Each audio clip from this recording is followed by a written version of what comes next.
Her pale fleshy is spread out with eggs. Her little head dwarfed by her huge body.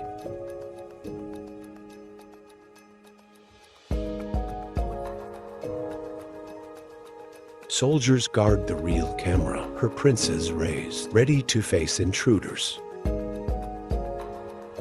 She's so big, she can't move by herself and needs to be cared for by skilled workers that continuously prepare it.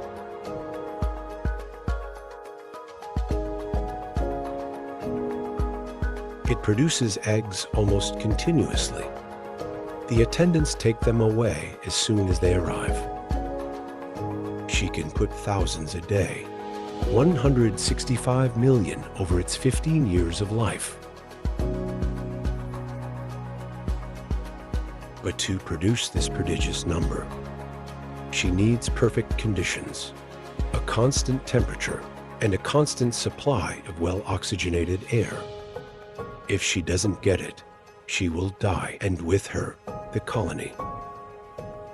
How she herself cannot move, workers have to create the conditions that suit she. And they did it by building one air conditioning system, one labyrinth of chimneys and towers that are above your camera. Can be 9 meters high. But despite the enormous size of the Nan-Em Hills, one single termite lives in it permanently. They remain underground. The sides of the castle are formed with holes. The animation shows how gusts of wind move across them. The warm air that blows into these empty holes.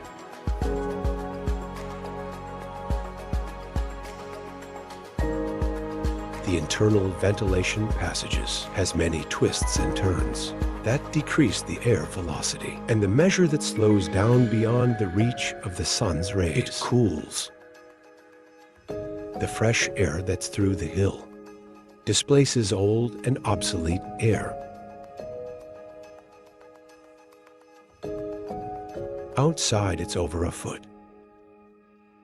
But in the Queen's underground chamber, one comfortable 27 degrees. Working together, these little insects created one cold house with air conditioning